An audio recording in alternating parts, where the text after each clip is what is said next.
영국의 빡센 동네에 살고 있는 고등학생 톰. 그는 서로 호감을 갖고 있는 루시네 집으로 놀러가고 있었는데요. 그런데 루시네 집은 문이 살짝 열려있는 상태였습니다. 조심스럽게 루시네 집으로 들어간 톰은 쑥대밭이 되어 있는 집안과 쓰러져 있는 루시의 오빠를 발견하는데요. 두려움에 떨며 톰이 루시의 방으로 걸어가는데 그곳에선 얼굴을 가린 괴한들이 누군가를 촬영하며 나오고 있었습니다. 톰은 그들을 보자마자 도망가기 시작하는데요. 곧바로 신고 전화를 누른 톰이었지만 괴한들 중 한 명은 그를 쫓아가다가 뒤통수를 향해 총을 발사합니다.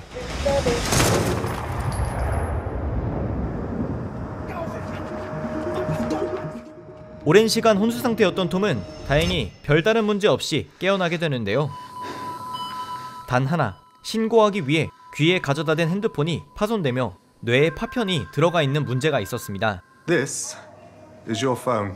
의사 선생님의 말에 따르면 파편을 빼내긴 힘들지만 그로 인한 부작용을 딱히 보이고 있지 않다고 했는데요. Fragments here and here miss the temporal lobe and the auditory complex by Is my friend in millimeters. here? Lucy's gone home, love. She was discharged about a week ago. 퇴원하고 얼마 되지 않아 톰은 곧장 루시네로 갔습니다. You should have done something. 폭행 당할 뻔한 루시를 지켜주지 못해서 미안했던 톰은 자신이 어떠한 위로도 해줄 수 없다는 것을 깨닫게 되는데요. No one's mad at you for not being a hero. 그리고 그날 저녁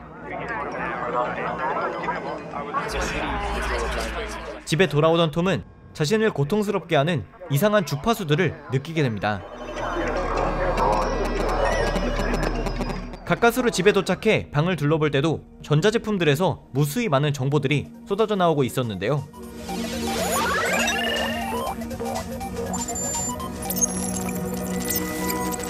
그리곤 커튼을 쳐낸 그는 도시 전역에서 흘러나오는 전자정보들을 목격하게 되었고 결국 쓰러지게 됩니다.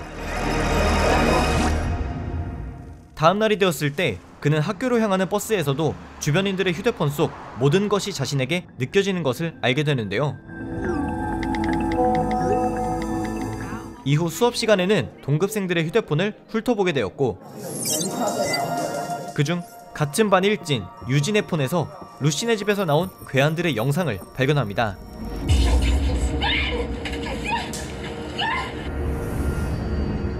유진이 불량배들과 함께 루시네 가족을 해코지한 것을 알게 되자 순간 톰은 자신의 분노를 휴대폰을 향해 쏘는데요. 그리고 순식간에 유진의 폰은 파손되어 버립니다. 이후 다양한 테스트를 통해 톰은 생각만으로도 상대방과 문자를 주고받을 수 있게 되었다는 점, 심지어는 익명으로도 문자를 전송할 수 있었는데요. 유진 패거리에게 익명으로 경고를 한 톰은 날이 밝자 그들 무리를 쫓아다니며 모두의 스마트폰을 해킹하기 시작합니다. 그런데 톰이 해킹을 끝냈을 때쯤 유진은 그들을 조정하는 형님과의 대화를 끝내고 톰이 있는 쪽으로 이동했는데요. 톰은 순발력을 발휘해 그들에게 문자를 보냅니다.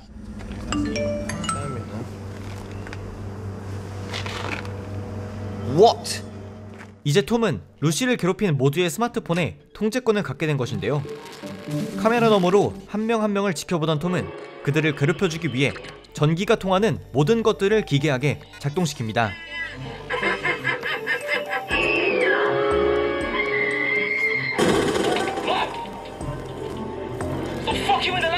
자신의 능력을 정확하게 파악한 톰은 그들에 대한 복수의 강도를 조금씩 높여가는데요.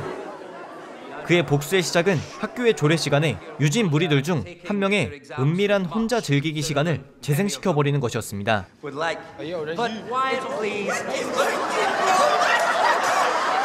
아무도 몰래 시작한 톰의 복수를 루시에게 이야기해주자 다행히 루시는 조금은 나아 보였는데요.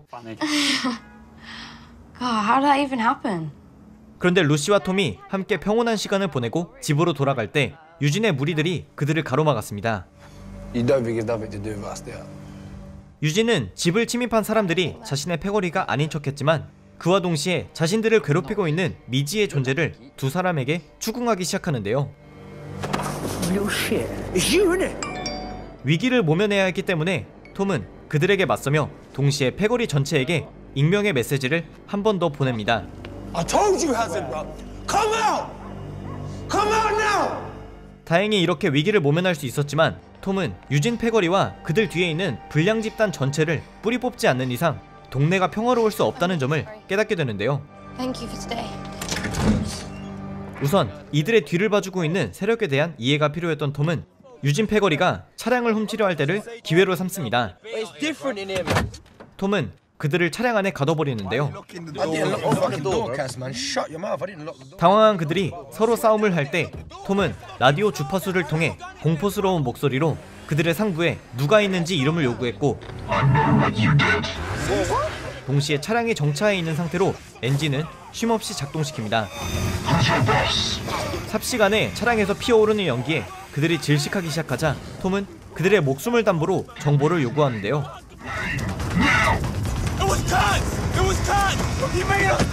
결국 죽기 일보 직전에 무리들 중 한 명이 그들의 두목의 이름을 외치자 톰은 그제서야 차량의 통제를 풀어줍니다.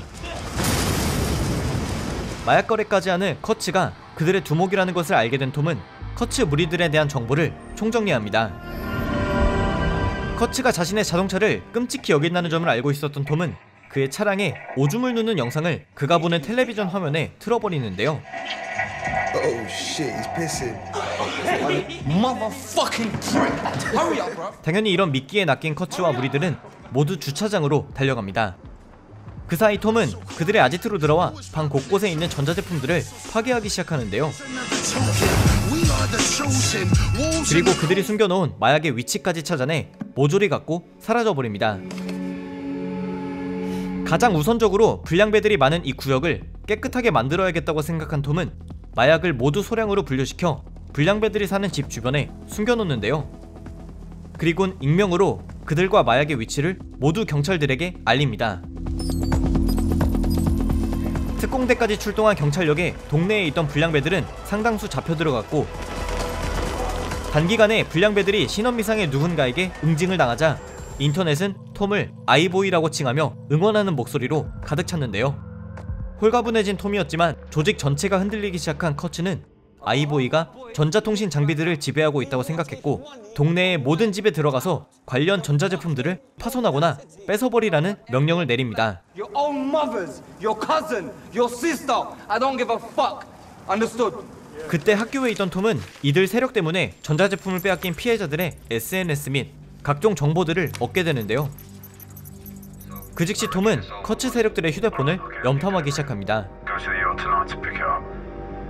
We can't afford any more trouble. Leave it to me, boss. 이날 대규모 마약 거래가 있을 것을 알게 된 톰은 또다시 그들을 쫓기 시작하는데요. 커츠의 휴대폰에 GPS를 쫓아서 이동하기 시작한 톰은 마침내 휴대폰을 따라잡았습니다. 그런데 휴대폰은 쓰레기통에 버려져 있었는데요. 그들의 전자제품을 통제할 수 없는 상황이었지만 톰은 순간적으로 하늘에 날고 있는 방송국 헬기에 카메라에 접속해 커츠의 차량을 추적합니다. 그리고 그들을 따라간 끝에 톰은 한 컨테이너 보관소에 도착하는데요. 마침 물품을 지켜보고 있는 사람이 한 명밖에 없었기 때문에 톰은 유튜브 영상으로 싸우는 법을 습득한 뒤 상대방의 의료 기록을 검색해 그의 오른다리가 약점이라는 것도 알아냅니다. 다행히 손쉽게 그를 처리할 수 있었고, 상자를 가득 채운 마약을 발견한 톰은 기름을 붓고 불을 붙여버리는데요. 그리고 그때 어딘가에서 나타난 커츠와 그의 부하들은 톰을 공격합니다. 정신을 제대로 차릴 수 없을 만큼 공격을 당한 톰은 급한 대로 엄청난 고주파음을 발산하기 시작하는데요. 커츠 일당들이 정신을 차리지 못할 정도의 주파수였지만 톰 역시 더 이상 전자기계를 조종할 수 없을 정도로 망가져 있었습니다.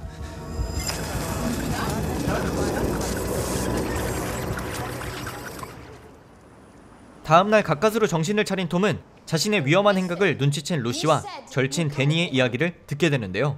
Cousin Tia says you haven't been in exams. I always thought you'd be the one to go places. 편리하다고만 생각했던 이 능력으로 무리한 행동들을 취해온 자신을 자각한 톰은 다시 의사를 찾아가 뇌에서 스마트폰의 파편을 빼달라고 하는데요. Well, look. Just take the pieces out of my fucking brain. Hey, okay, okay. 결국 이 능력을 안고 살아가야 한다는 것에 톰은 깊은 고민에 빠집니다. 그 후 톰이 집에 돌아왔을 때 집에는 커츠와 커츠를 조종해왔던 그 위의 두목이 톰을 기다리고 있었는데요.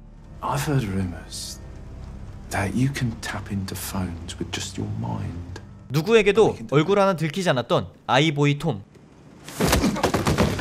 그의 정체는 과연 누가 탄로낸 것일지. Oh, where is Lucy? 톰은 자신의 희망대로 동네를 깨끗하게 만들 수 있을지. You see her, don't you? She's got nothing to do with any of this. That's entirely up to you. 영화 아이보이입니다. 오늘 소개해드린 영화 아이보이는 무난하고 뻔해서 내용이 속속히 예상되고 결말마저도 어떠한 반전도 없는 영화였는데요. 영화의 혁신성, 창의성은 떨어지지만 이런 무난함은 바꿔 말해서 편의 시간을 내서 킬링타임용으로 보기에 괜찮아 보이기도 합니다.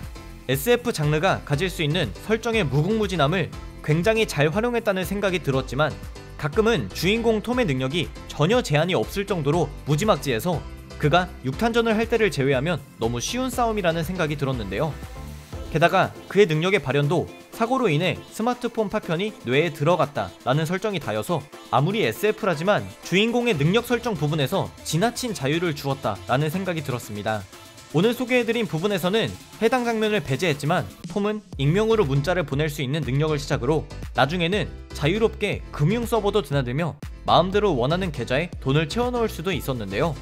게다가 영화 중반부에는 익명으로 경찰 쪽에 정보를 흘려서 불량배들을 단체로 체포해 버렸는데 반해 굳이 영화의 후반부에는 몸도 약한 본인이 직접 위험천만한 그들의 컨테이너 창고로 향하는 등 관객이 깊은 고찰을 하지 않아도 쉽게 찾을 수 있는 허점들이 많습니다. 그렇다 보니 아이보이는 시청 전의 마음가짐을 치밀하게 영화를 본다라는 생각보다는 정말 가벼운 마음으로 비주얼적인 만족도를 느끼며 100% 킬링타임용으로만 감상하셔야 될 것 같은데요.